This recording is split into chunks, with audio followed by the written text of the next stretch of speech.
Howdy folks. So for today's random teardown, I thought I'd sort of go into my bin of old things and find something interesting. And I found this. I totally forgot that I owned this. This is a Kodak MC3 digital. I don't really know if they marketed this as a camera or just as sort of an all-in-one media solution. This dates to around the year 2000, 2001, and it was a digital camera, video camera, and audio player. And it retailed for differing amounts. They came with compact flash cards. This particular one that I have came with the 64 meg card and retailed for I think $300 US. They sold these all the way up to 96 megabyte compact flash cards for a bit more than that. So yes, this is 2000 we're talking about. If I can remember correctly, it can do VGA, so 640 by 480 images. It has no flash. And it can do video. I think the video is 320 by 240 at 10 frames per second with mono sound, if I remember correctly. And the audio is, I have no idea. I'd have to look it up. So yeah, I was kind of amazed that I still had this. So let's go over the what's on the outside here. So on the top you have a shutter button, and it's got the sort of the two levels of depression for focusing. You have a stereo headphone, and you have two buttons up and down for volume. We have a menu button, select button, and I believe that doubles as a stop button. Up, down, left, right, and the play pause, select in the middle. This slider, it moves between photo, video, playback, and audio. We have a speaker here. We have a green LED for power.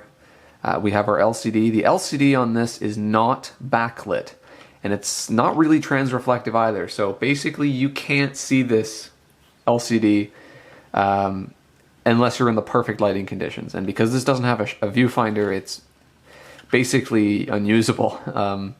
This was one of the worst design products I think I've ever seen.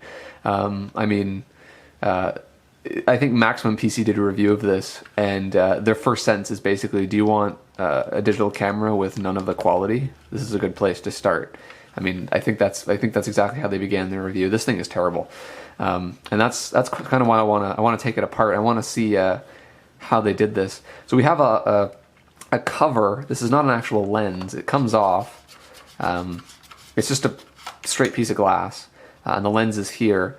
And I've obviously unscrewed this lens at some point. I don't remember doing that, but I can see that the glue's broken and it's not focused properly. I can't get it to focus properly, so I think I've pooched the lens somehow over the years. I was really young when I got this, so I mean, I got this used at a garage. Actually, no, it was brand new at a garage sale for something like 10 bucks. So obviously, whoever got it realized it was a piece of trash, didn't even bother to open it. We have a microphone. We have this grip here, which is sort of like a urethane. On the side, we have a power button. We have the compact flash card slot, which has got one of those pop-up release mechanisms.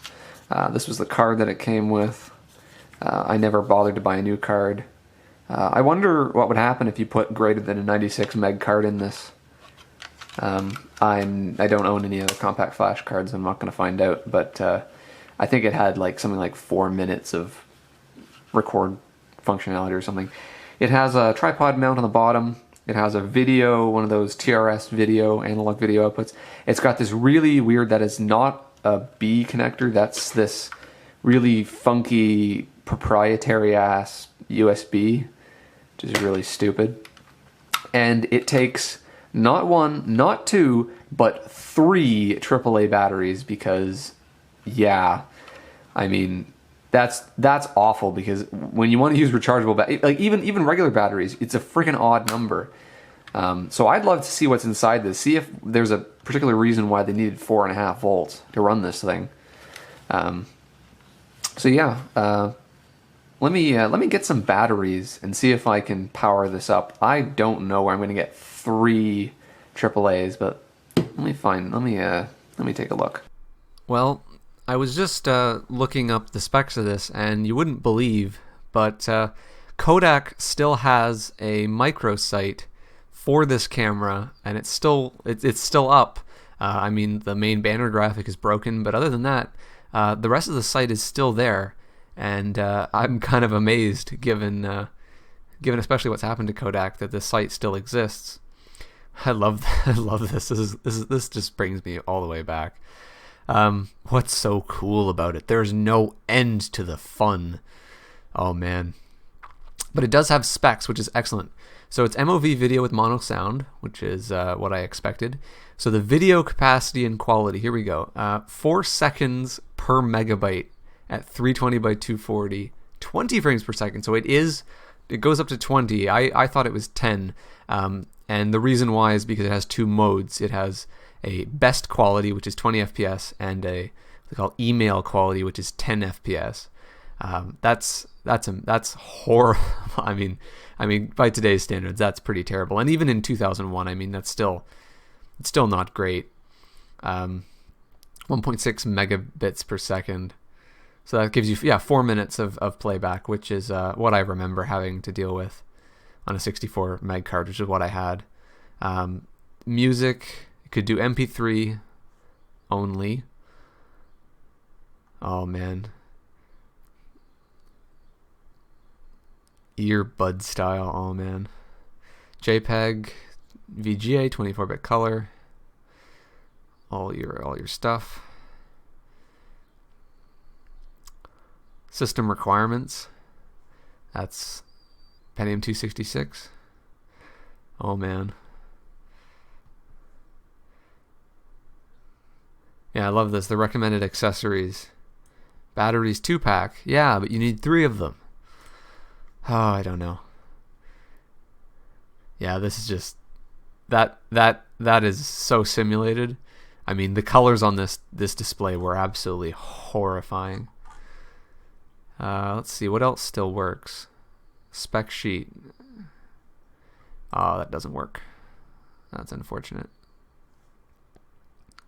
Memory card chart. Ah, that still works. We have 64 meg, 90 minutes.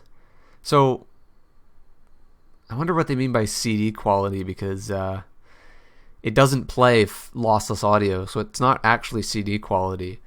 So I mean, if that's 320 MP3, I guess yeah, no, it won't even do 320 MP3 for 90 minutes. You can put basically 1 album on the thing. Yeah, does this work? Ah. Yeah, unfortunately most of these don't seem to be working. But yeah, at least we have specs now, which is good.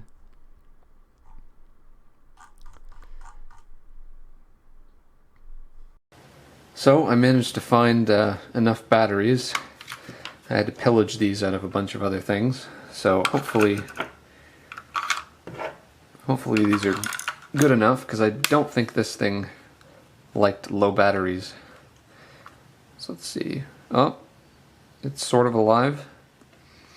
Okay, so it says set the date and time, and that's about the best angle I think I'm going to get. All my lighting is on this side. So it defaults to 2000. Don't really care. So it says we have 391 seconds left in video mode, and in pictures we have kind of flicks there. Oh no, sorry, it's backwards. So that was 390 something pictures, and this is 4 minutes 27 seconds. Okay, I'm not sure. That must be the quality icon. It's all black because the focus is completely messed up on this camera. Let me try and get the focus working, because I'd really love to be able to get an actual sharp image just to see how sharp it actually is. But unfortunately this is really messed up.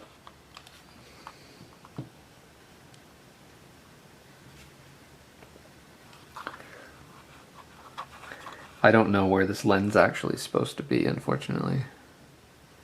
I think I'm making it worse.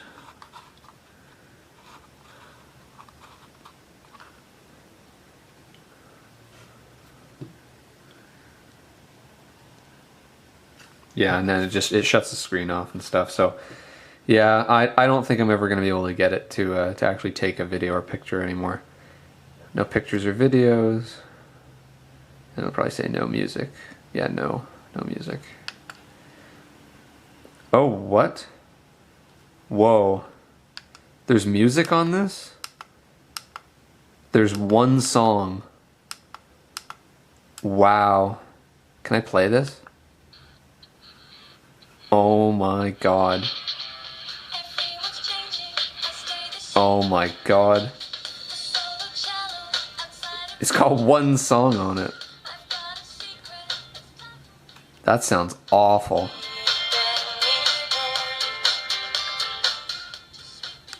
I hope I don't get copyright on this. It definitely won't tell me. Definitely won't tell me what quality that is. Wow, I thought this was an empty card. Wow. Okay. So yeah. Well, let's take it to bits. And take those batteries out, because I think this thing has a pretty ridiculous standby current. Because it's got the soft power, of course.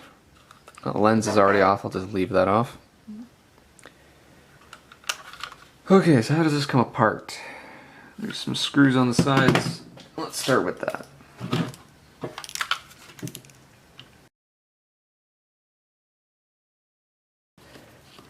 Yeah, I got this probably 2002, 2003 maybe. So it wasn't too long after they started selling these at a garage sale, and I think I used it for maybe a year. And then I got a real camera. It was an Olympus. It was a terrible camera still, but I think the video was actually no better than this one. But it was for stills. But yeah, this was pretty much unusable. I think I probably used it for music more than anything else, because it was so bad for image quality. I mean, storage was also an issue, but not nearly as much. I mean, we all sort of expected to get a certain amount of storage out of it, because I know, you know, 64 megs was a lot for back then. So will this just come unclipped? That is my hope. And it does. Okay, so there is no markings on the inside of this plastic. So hopefully we'll find something somewhere else. That door just kind of sits there. So the first thing I see is there's a lot of empty space in this. Just off the bat, I mean, because this is where, this level right here is where the front case sits. So I mean, there's a lot of empty space on this board here. I mean, the tallest thing is the microphone. So yeah, and it's also, I mean, it's not as dense as I'd expect it to be. I mean, of course I expected it to be all through hole, given given the date and everything, but yeah, I thought there'd be more stuff on here. Don't see any date codes on any of the chips. I mean, there's only one you can really read, so we must go deeper. So it's two boards. There's obviously one behind here. So let's see if we can get this board off.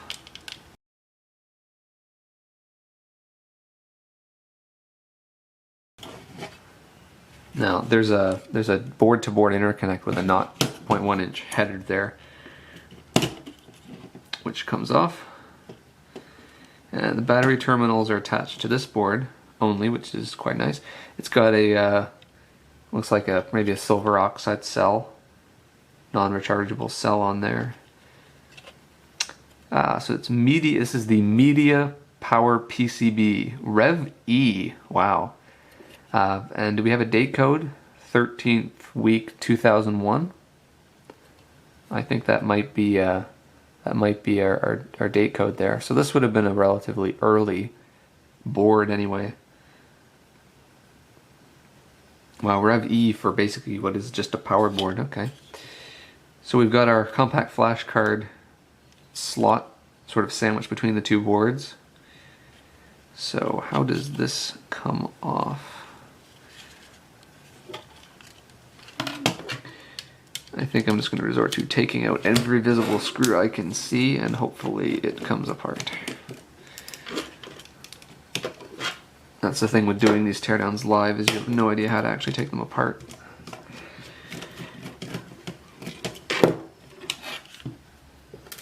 And I would actually like to be able to put this back together again, because I think this is sort of a cool item to have, even though I'll never ever use it. It's still cool.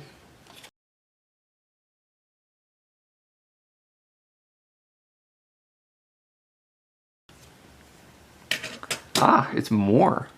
Ah, this is interesting. Okay, so on the front we have our switch assembly here, and they've basically just got a gold-plated metal strip which has been screwed onto the plastic, and that you can actually sort of see the 4 contact pads on the other side of the PCB.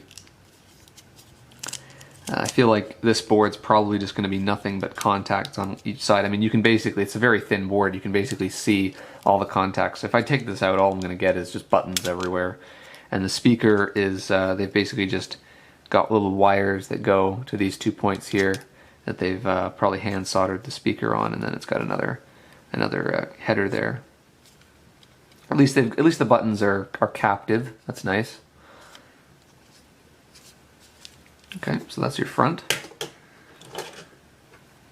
What is the LED? Yes, and the LED also is on this board as well.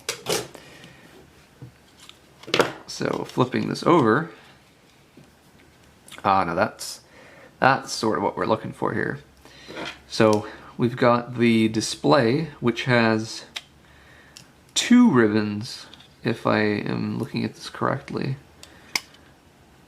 So we've got obviously the column drive and the row drive. Is that how they're doing this?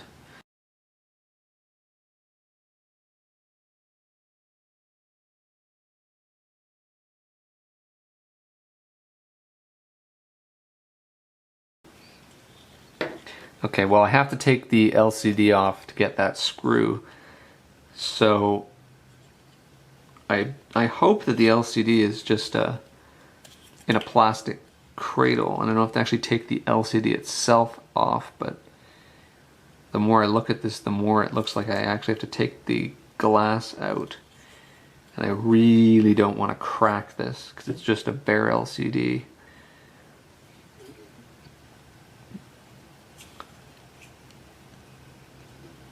This is an interesting assembly. I mean, it's just as complicated as the modern day cameras. Except the fasteners are a little bit strange. You can see this, the camera lens itself is screwed on through here, and that screw runs up through this plastic mount, and you can actually see through the glass of the LCD. The screw head is underneath the LCD. So the LCD must go on last. So which means the LCD must come out first. And I'm starting to get the feeling that they've glued the LCD down. And that worries me a little bit.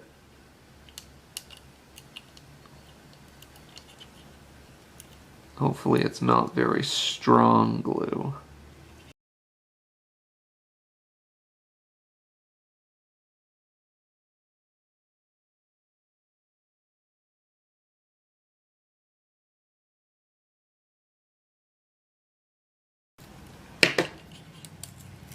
So I mean, up until at least now, it's actually been pretty repairable. So there's our LCD assembly. So yeah, it definitely has 2 separate drives, and it's got the chip on glass there for the row drive. No idea who makes that. There are some numbers down in the corner there.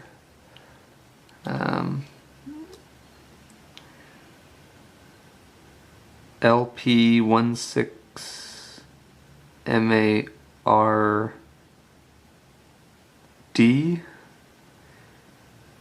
I'm going to probably need a magnifying glass to read that. So yeah, so now that that's unscrewed, now we can take the this board out. And we can also take the lens off and see the image sensor. I'm not actually sure if this is a CCD or if it's a CMOS sensor. I mean, it very well could be CMOS, given the time this was made. I mean, CCDs were expensive, so it's not impressive image spec, so it very well could be. We'll have to find out. So that is soldered on. Those bastards. Yeah, they've soldered this flat flex onto the board, and it's heat staked, I believe, down to this plastic. Oh, that's just really shitty. Okay, well, it was very modular up until now.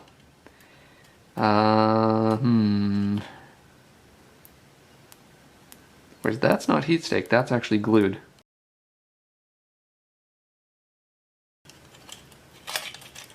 Okay, I take that back. If it was heat staked, I would have been pretty pissed.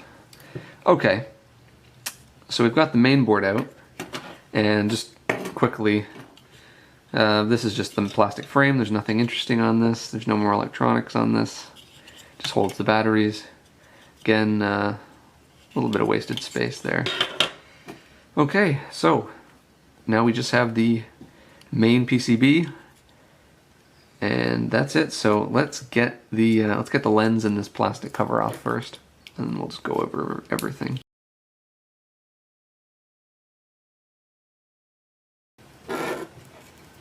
Okay, so the lens comes off. This plastic piece comes off. Okay, so the lens is actually pretty heavy. It's actually a metal-bodied lens. This is plastic, but the actual lens itself, the part that screws in, that's actually made of metal. All metal threads.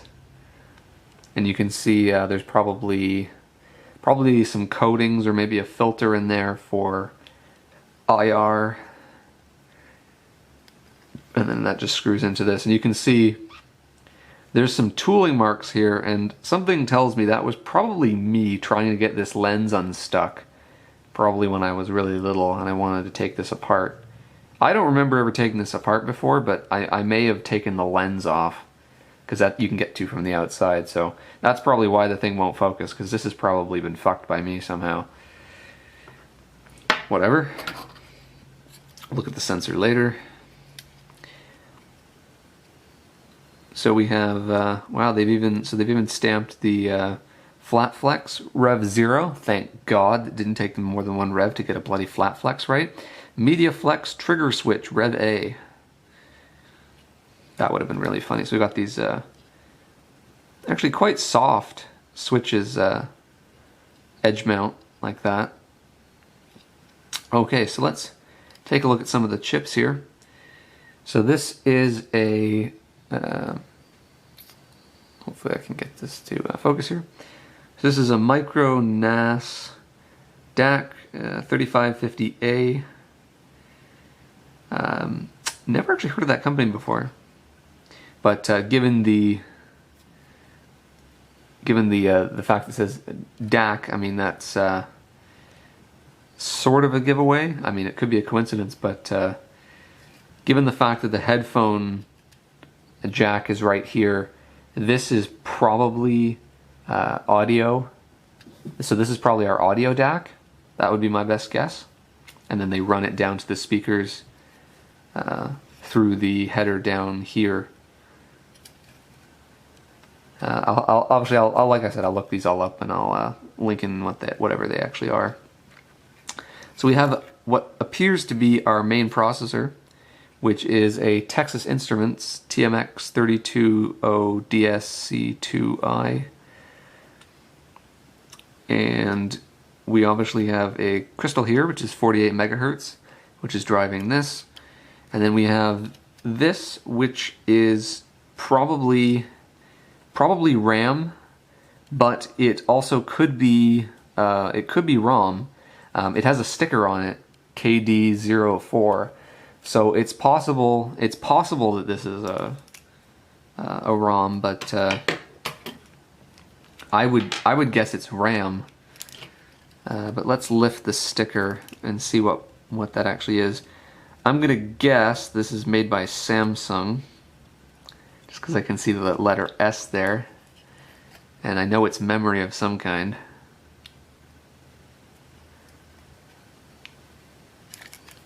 I don't really care about this sticker. It's not super critical. I just don't want to ruin the labeling underneath.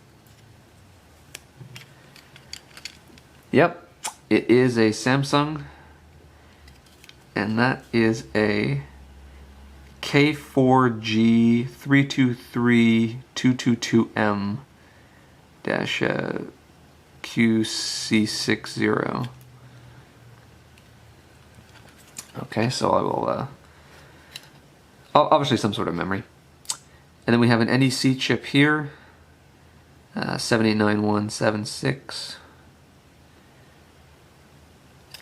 Not quite sure what that would be. Possibly an LCD controller, given its proximity to the LCD connectors, because it's probable that this is either just a processor or a system on a chip. Probably just a processor coupled with some memory. So it probably doesn't have any graphics driving capability. So that's probably what this is. We have two more crystals here actually. This one here, which is in the tuning fork package, I would guess that's an RTC.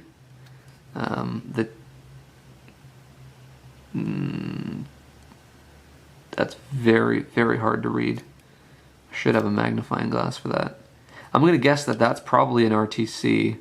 And then this one here is probably some sort of graphics clock. Maybe a pixel clock or something like that for the LCD. Again, I can't read that. That's really, really, really faint. Whoever engraved that sucks. But yeah, that's what I'd guess that is. We've got a trimmer here for something. We have another, like a 27 megahertz oscillator there. And on the other side, there we go. Okay, so this probably is ROM, because we have another chip here, and that looks very much like RAM to me. And this is going to be difficult because this connector is soldered onto the board, and there's a chip here, and there's another chip underneath here, and that will not come off. I can't do anything to get that off. But maybe I can get the metal frame off. That might destroy it though. Yeah, let me get a flashlight and a magnifying glass. And okay, so I've just been taking a look in here, and the small chip, which you can probably just see down there, just at the perfect angle, it is an Epson. My best guess at this angle is ER1600A ATA0. It could possibly be a compact flash controller, possibly. And this chip here, which I'm saying just by its package is most certainly RAM, which means the one on this side is probably most certainly ROM or of some kind. This one has a lovely paint marking on it. I think it is 28F something 00B3. I'll look that up better when I can off camera here. And we have another small 8-pin chip here. What is that? S24C02AD 8Y. So that is a date code 8960. So some of these chips were probably kicking around for quite a bit before they made this, which according to the PCB at least, yeah, see this one is 12th week 01, the other one was 13th week, so yeah, we can tell this was early 2001. And of course we have the image sensor here.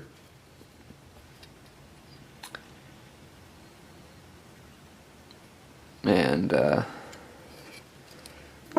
maybe it's better if I use a bit of light on that.